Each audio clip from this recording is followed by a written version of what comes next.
Bapak dan Ibu jamaah semua, menyambung pembahasan kita tentang sifat hasad yang harus kita bersihkan penyakit ini dari diri kita. Pertama, kita ulang dahulu secara ringkas yang kita bahas di pertemuan lalu, bahwasanya ada amal yang dalam bahasa Arab dipakai oleh Nabi dengan bahasa hasad atau dengki, tetapi hakikatnya adalah munafasah, perlombaan dalam kebaikan. Itu sudah kita rinci secara ringkas berdasar hadis di pertemuan lalu, bahwasanya ada dua unsur di situ. Pertama adalah unsur ilmu, hikmah ilmu, terutama Al-Quran. Kemudian yang kedua adalah unsur harta, bagaimana harta menjadikan kita semakin dekat dengan Yang Maha Mencipta. Maka kita boleh iri, boleh mengandaikan memiliki hal yang serupa dari orang yang memiliki harta dan ilmu, kemudian menjadikan ia lebih dekat dengan Allah Ta'ala. Pertemuan ini kita mulai dari bahasa sahabat Nabi Abu Darda radhiyallahu anhu. Beliau mengatakan, ma aktsara abdun dzikral mauti illa qalla farahuhu wa qalla hasaduhu.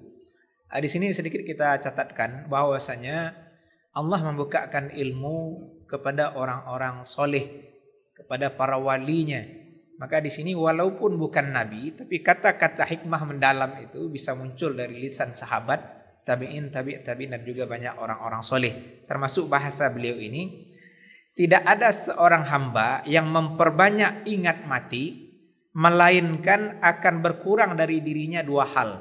Pertama adalah sifat bergembira dengan hal duniawi. Yang kedua adalah semakin mengkerdil atau menciut sifat dengki dalam dirinya. Maka di sini sekaligus sudah menjadi kilasan bagi kita bersama untuk mengobati sifat buruk, penyakit dengki dalam hati kita adalah ingat kepada kematian, peristiwa-peristiwa yang menghadang kita sesudah kematian. Maka siapa yang melakukan ingat mati, otomatis akan menipislah sifat kedengkian dalam dirinya. Sebaliknya, orang ketika lupa kematian, ditipu oleh syaitan, dia menganggap dirinya akan kekal di dunia, tidak akan mati-mati, maka mudah sekali dirinya dikuasai oleh sifat kedengkian, karena kehidupan dunia menuntut dia tidak nyaman ketika ada orang yang lebih hebat, lebih kaya, lebih dari dirinya. Maka Bapak dan Ibu, penyakit ini menurut Imam Ghazali rahimahullah sama dengan penyakit dunia. Ada stadiumnya, ada tingkat kronisnya. Maka beliau mengklasifikasi ada 4 tingkat dari penyakit dengki. Walaupun sebenarnya yang masuk kategori penyakit sebenarnya hanya 3. Yang keempat ini mirip dengan bahasan kita terdahulu. Bahasanya dianggap dengki, dianggap hasad, tapi secara hakikat sebenarnya bukan. Yang pertama adalah, dan ini adalah yang paling buruk, ayyuhibba zawalan ni'mah anhu wa in kana dzalika la yantaqilu ilaihi.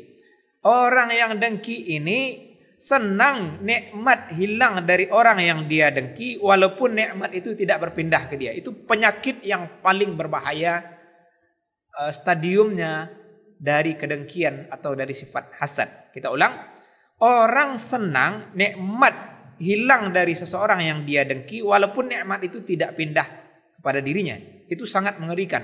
Inilah yang diancam secara besar oleh Nabi SAW, bahwasanya sifat kedengkian memakan pahala kebaikan sampai habis sebagaimana api memakan kayu bakar. Yang kedua adalah ayyuhibba zawalan ni'mah ilaihi liraghbatihi fitilkan ni'mah. Dia ingin nikmat itu hilang dari orang itu, kemudian dia berharap nikmat itu pindah atau dia memiliki yang sama dengan itu. Maka ini juga penyakit yang sangat berbahaya, karena kedengkian tidak membuat orang senang, nyaman ketika orang lain diberi nikmat dan karunia. Level ketiga, alla yashtahiya ainaha li nafsihi bal yashtahi mislaha.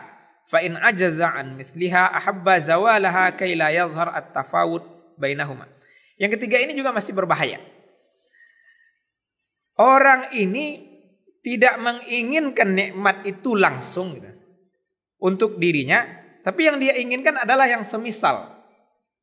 Jadi orang punya karunia, dia tidak menginginkan karunia yang ada pada orang, tapi dia ingin yang semisal. Kalau kita cerita dunia misalnya, orang punya mobil mewah gitu, dia tidak menginginkan mobil itu, dia maunya yang setipe gitu. Dia bisa beli lagi yang setipe, yang selevel.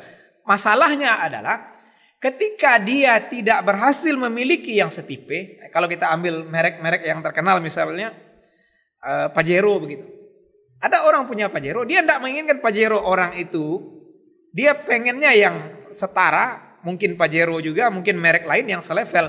Ketika dia tidak berhasil mencapai selevel dengan nikmat orang yang dia dengki, maka dia menginginkan nikmat itu hilang dari orang itu supaya apa? Supaya dia tidak kalah bertikai dengan orang ini. Dia tidak mau ada tingkat di atas dia.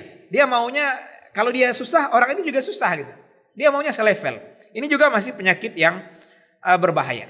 Kenapa? Karena masih ada dalam dirinya tidak senang ketika orang dapat nikmat dan karunia. Dan itu memang dasarnya adalah kedengkian. Nah yang keempat, ini sebenarnya tidak murni masuk penyakit dengki. Ayyashtahiya li nafsihi mislaha fa illam tahsul fala yuhibbu zawalaha anhu. Orang ini menginginkan nikmat yang semisal dengan yang dipunya oleh orang lain. Kalau dia tidak berhasil, maka dia juga tidak menginginkan yang punya orang itu hilang. Kita ulang. Dia melihat orang punya karunia, dan dia juga menginginkan dapat karunia seperti itu. Kalau dia tidak berhasil dapat karunia itu, dia juga tidak menginginkan orang lain itu punya kehilangan karunia tersebut.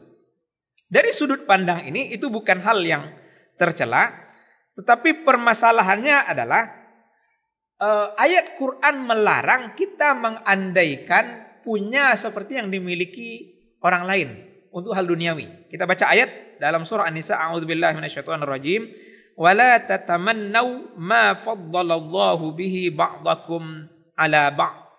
Jangan kamu mengangan-angankan apa yang sudah Allah karuniakan kepada sebagian kamu di atas sebagian yang lain.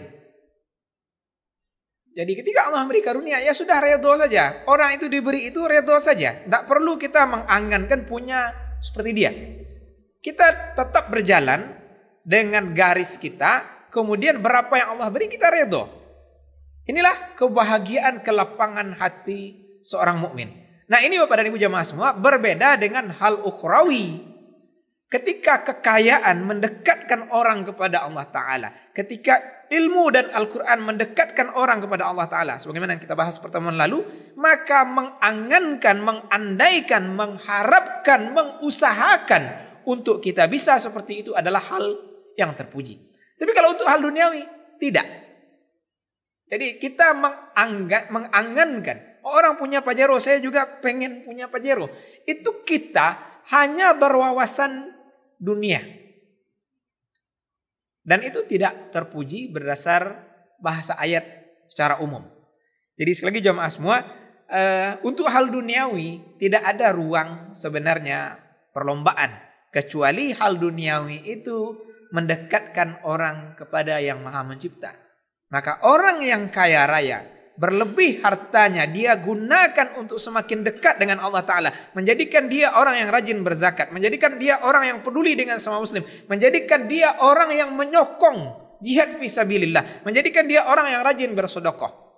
Maka kita boleh mengangankan dan mengandaikan seandainya punya harta seperti dia, akan beramal kebaikan pula seperti dia. Tapi murni mengandaikan kaya seperti dia tanpa mengait kepada amal soleh, bukan hal yang terpuji berdasarkan bahasa ayat yang tadi sudah kita rinci. Bapak dan Ibu, mengingat waktu, kita potong di sini, walaupun masih ada ya 2 menit lagi sebelum jatah 15 menit sebenarnya. Cuma karena kita inginnya kita dudukkan ini secara pembahasan, kita bicara sedikit masalah pengobatan. kalau dunia medis sering mengobati penyakit berdasarkan gejalanya, maka berbeda dengan penyakit hati. Kita akan menyambung pembahasan mendatang adalah bayanu asbabil hasad wal munafasah. Penjelasan tentang sebab-sebab kenapa orang bisa punya penyakit dengki dan juga ada unsur perlombaan apakah duniawi atau ukhrawi. Itu ada sebabnya. Maka mengobati penyakit hati berdasarkan sebabnya, bukan berdasar gejala. Jadi kita harus tahu dulu apa sebab orang ini punya kedengkian, maka sebabnya ini yang harus dihilangkan. Jadi beda penyakit duniawi sistem pengobatannya dengan penyakit hati yang berkait dengan amal ukhrawi. Maka kalau boleh kita kilas. Di sini sangat banyak ya bahasa Imam Ghazali merinci setidaknya ada 7 sebab orang menjadi dengki. Yang pertama adalah unsur al-adawah wal baghdha. Adanya unsur permusuhan yang berhasil ditumbuhkan oleh syaitan dan juga unsur kebencian. Kita lihat contoh yang kita bahas terdahulu soal 2 anak Adam yang membunuh. Itu karena dia memusuhi saudaranya sendiri ketika dia normalnya dapat karunia dan nikmat sedangkan dia tidak dapat. Maka kita harus sangat menyadari bahwasanya kita umat manusia secara dasar bersaudara, bapak dan ibu kita satu, Adam dan Hawa alaihissalam. Kenapa kita punya permusuhan padahal kita sama-sama anak cucu Adam? Nah, permusuhan ini timbul karena ada yang dikalahkan oleh syaitan untuk memusuhi sesama anak cucu Adam. Di bagian ini kalau boleh kita beri catatan sedikit Bapak Ibu jamaah semua. Kita berperang dengan orang kafir bukan karena memusuhi dan membenci mereka sebenarnya. Tapi adalah menghalangi bahaya yang mereka timbulkan